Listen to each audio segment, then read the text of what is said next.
Hello मेरे प्यारे बच्चों, स्वागत है आप सभी का आपके अपने प्यारे से यूट्यूब चैनल स्पाइस स्टडी पर। सो माय डियर स्टूडेंट, कैसे हो और आपकी जो तैयारी है वो कैसे चल रही होगी। उम्मीद तो यही है कि आप बहुत अच्छे होंगे और आपकी जो तैयारी है बहुत 100% बिल्कुल एक्यूरेट सही दिशा में चल रही होगी। तो चलिए इसी तैयारी को और एक पैन अपन धार देते हैं इस क्वेश्चन के माध्यम से। जैसे कि आपने थंबनेल में देख चुके हैं, ये क्वेश्चन कितना मोस्ट इंपॉर्टेंट है और कितने नंबर का आपको पेपर में देखने को मिलेगा। इस तरीके का सवाल ज़्यादातर पेपर में देखने को ही मिलते हैं। वो कभी कभी ए और बी के स्थान पर यहाँ आपको किसी चीज़ की वैल्यू चेंज कर देता है। ए बी ना देखकर आपका एक्स वाई कह सकता है, पी क्यू कह सकता है, एस टी कह सकता है। कहने का मतलब ये है वो यहाँ कोई दो वैल्यू देगा, दो वेरिएबल, और उसकी वैल्यू आपसे पूछेगा। क्वेश्चन बिल्कुल सेम टू सेम यही रहेगा, इनकी बस थोड़ी सी डायरेक्शन चेंज कर देगा, बट करने का तरीका बिल्कुल सेम टू सेम रहेगा। जब भी कभी इन चीज़ों की वैल्यू बूझेगा तो ध्यान रखना वो कहेगा एक सतत फलन है। जब भी सतत फलन होगा तो सतत फलन की सबसे बड़ी पहचान यही होती है कि जो फंक्शन होता है और उसके लेफ्ट हैंड साइड और राइट हैंड साइड तीनों इक्वल होनी चाहिए, बस वो आपका फलन सतत होता है। अगर देता है तब, अगर नहीं देगा, अगर हम वो चीज़ को सिद्ध करेंगे कि वो सतत है या नहीं है, वो कंडीशन अलग है। फिलहाल इस सवाल को हम देखते हैं और करने की इसको कोशिश करते हैं। देखिए इसमें मैंने बताया x बराबर 1 पर एक सतत फलन है। तो सतत फलन की सबसे पहली कंडीशन क्या होती है मेरे प्यारे बच्चे? ये होती है जो फंक्शन होता है ना, फंक्शन, इस फंक्शन को, यानी कि इस फंक्शन को right hand side and left hand side के बराबर होना होता है। क्या होना होता है? Function left hand side right hand side तीनों बराबर होंगे तो जो आपके सामने फलन होगा वो सतत होगा। समझ में आ गया? अब यहाँ तो पहले ही दिया है, तो इस कंडीशन में पहले हम फंक्शन निकालेंगे, फिर लेफ्ट हैंड साइड निकालेंगे, फिर राइट हैंड साइड। इन तीनों को बराबर रखेंगे। बराबर करने पर हम क्या करेंगे? ए और बी की तुलना करेंगे। तुलना करने से हम ए और बी की वैल्यू निकाल लेंगे। तो चलिए समझ में आ गया। अब यदि यहाँ मान लो x बराबर ना देता तो हम क्या लेते भाई? यहाँ कितनी दिख रहा है? एक एक। तो जब भी हम प्यारे बच्चों एक ही लेते, परंतु इस क्वेश्चन में हमें दिया है इसलिए हम एक पे ही काम करेंगे। तो यहाँ लिखेंगे x बराबर, यानी कि x बराबर 1 रखने पर, क्या रखने पर, तो चलिए रख लेते हैं। जब हम x बराबर फंक्शन में रखेंगे तो ये हो जाएगा फंक्शन, यानी कि एफ एक्स। अब बात ये आती है f बराबर 1 पर कौन सा फंक्शन लें? भाई फंक्शन तो तीन है, ये 3ax प्लस बी, नीचे है 11, और ये 5ax माइनस का 2b। ये तीन फंक्शन, तो तीन फंक्शन में से कौन सा फंक्शन ले जो इस पर सूट करे। देखिए इसमें, देखिए इसका क्या मतलब है? इसका मतलब है जो एक है, एक एक्स का मान एक से बड़ा बड़ा है। एक से बड़ा का मतलब 2 3 4 5 इस तरीके से चल रहा है, यानी कि एक सब में छोटा है। अब इसका क्या मतलब है? यह है बराबर, क्या है मेरे बच्चों? बराबर। और इस फंक्शन का क्या मतलब है? इस फंक्शन का मान है एक्स का मान एक से छोटा। छोटा का मतलब एक से छोटा, यानी कि 0, और जो जितने भी माइनस में होंगे वे वैल्यू। समझ में आ गई? जब आप ये वे छोटे में छोटा लेंगे तो ये वेरिएबल लेंगे, अगर ये लेंगे तो ये, और ये लेंगे तो ये। बात समझ में आ गई? अब हमारे सामने कंडीशन क्या है? ये है x बराबर 1। तो आप इन तीनों में देखिए x बराबर 1 किस पर है? तो x बराबर 1 आपको दिख रहा होगा, x बराबर 1 ये बीच वाले पे दिख रहा होगा। तो बीच वाले में फंक्शन कितना है? 11। तो इसका मतलब यहाँ क्या रखेंगे? हम 11 रखेंगे। आई होप 11 समझ में आ गया होगा किस तरीके से मैं निकाल के लेके आया हूँ। अब फंक्शन क्या है? x बराबर 1, तो इसके स्थान पर हम x के स्थान पर क्या रखेंगे? 1। अगर मेरे प्यारे बच्चों ध्यान रखना, अगर यहाँ x होता तो हम x का मान क्या रखते? 1। फिलहाल नहीं है तो इसलिए हम क्या रखेंगे? इसको 11 ही रखेंगे। तो हमारा जो फंक्शन है एफ एक्स निकल चुका। अब हमें क्या चाहिए? Left hand limit. तो चलिए लेफ्ट हैंड लिमिट भी निकाल लेते हैं।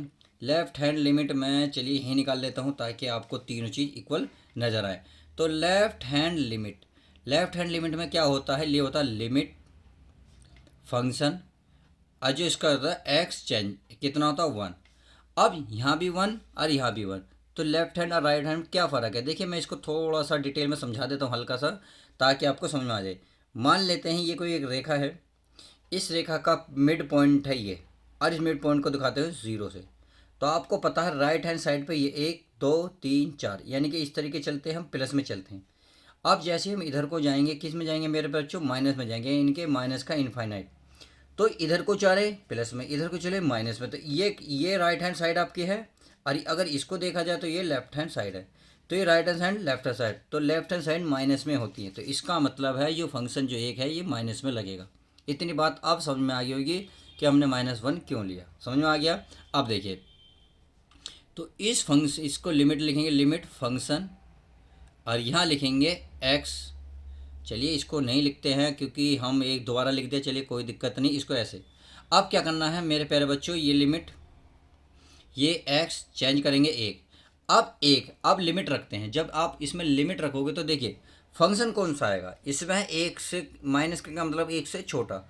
अभी मैंने समझाया था एक से छोटा कौन सा होगा। देखिए एक से छोटा तो ये वेरिएबल है भाई, एक्स का जो मान है एक से छोटा है, यानी कि 0 माइनस में जितना भी होगा, यानी कि एक से छोटा होना चाहिए, 0 होना चाहिए, 0 माइनस 1 माइनस 2।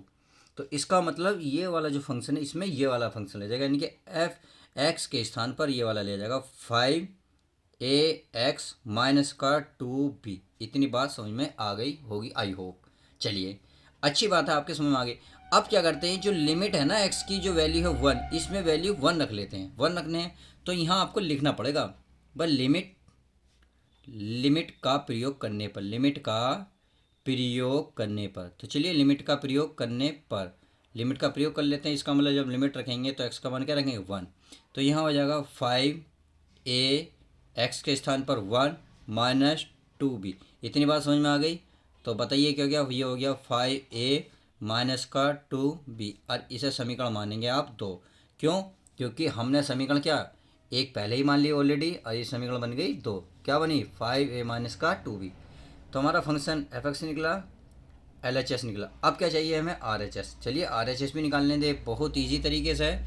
RHS निकालने के लिए आपको क्या पता होना चाहिए, तो ये मैं आपको समझा चुका हूँ। लिमिट फंक्शन f(x), यहाँ लिखेंगे x चेंज होगा 1 प्लस में क्या बताया था मैंने आपको, ये बताया था कि एक से एक 1 प्लस का क्या मतलब है मेरे प्यारे बच्चों, 1 प्लस का मतलब है एक से बड़ा। अब एक से बड़ा तो बताइए, ये तो एक के बराबर है, ये एक से छोटा था। तो अभी मैंने समझाया था एक से बड़ा x का मान ये, तो इसका मतलब ये वाली वैल्यू ली जाएगी 3ax प्लस b। तो इसका मतलब मैं ये फंक्शन रख सकता हूँ। तो चलिए मैं रख लेता हूँ, ये है लिमिट फंक्शन है हमारा 3ax, और प्लस का है मेरे प्यारे बच्चों b, और क्या है लिमिट है x चेंज 1। सही है।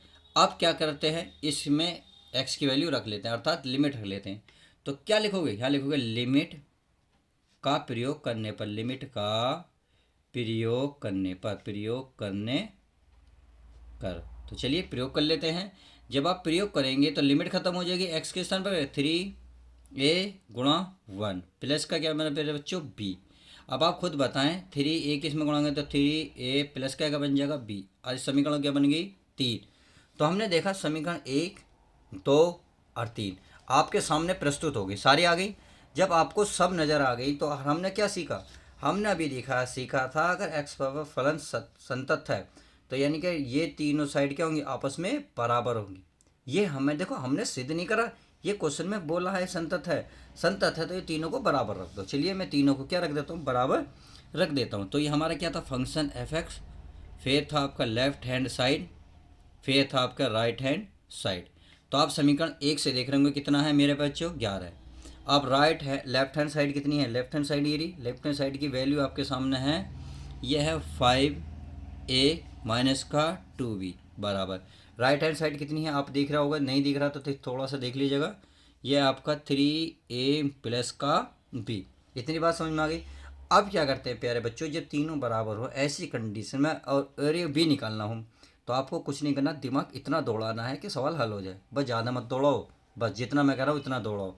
करना क्या है, इन दोनों को कंपेयर कर लो, यानी कि तुलना कर लो। तो यहाँ लिख सकते हो तुलना करने पर, क्या लिख सकते हो मेरे बच्चों, तुलना करने पर। तो चलिए तुलना करने पर हम तुलना करेंगे, यानी कि इसको इसके बराबर रखेंगे।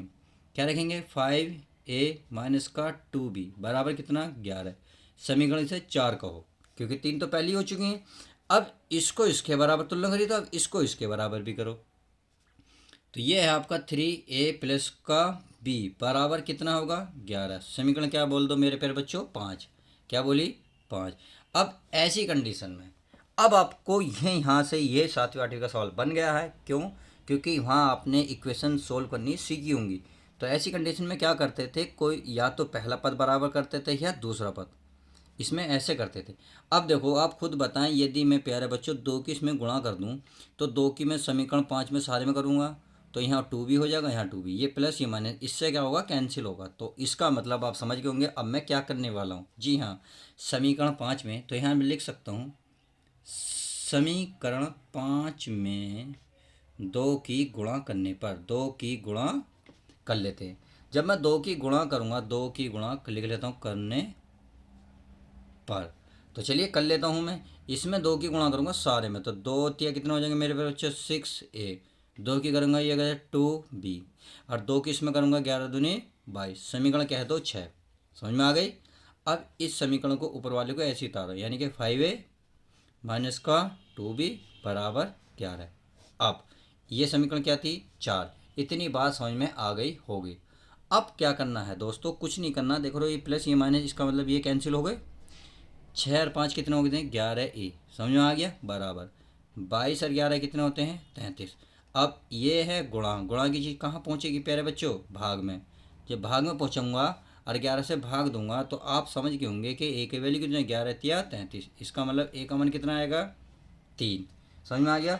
अब इस ए का मान उठाइए किसी भी समीकरण में रख दीजिएगा। अगर समीकरण में 4 में रखूँ तो छोटा पड़ जाएगा, तो क्या मैं लिख सकता हूँ, चलिए मैं इसको यहाँ कर लेता हूँ, थोड़ा सा पेज हमारा कम पड़ जाएगा, नहीं तो यहाँ लिखता हूँ मैं, ये लिख सकता हूँ ए का मान समीकरण 4 में रखने पर, 4 में रखने पर। तो चलिए 4 में रख लेते हैं। तो समीकरण 4 क्या है आपको दिख रही होगी अच्छे से, ये लिख रही है, तो समीकरण लिख लेता हूँ, 5a माइनस का 2b बराबर 11। बात समझ में आ गई। अब ए का मान कितना है मेरे बच्चों, 3, तो 3 रख लेता हूँ, यानी कि 5 गुणा ए का मान है 3 माइनस का 2b बराबर 11। अब 5 थे कितने हो गए, 15 माइनस के 2b बराबर 11। अब इस 15 को उधर लेके जाओ तो प्लस में जाएगा माइनस में, इसमें उधर जाएगा माइनस में, क्यों, क्योंकि बीच में क्या है, बराबर।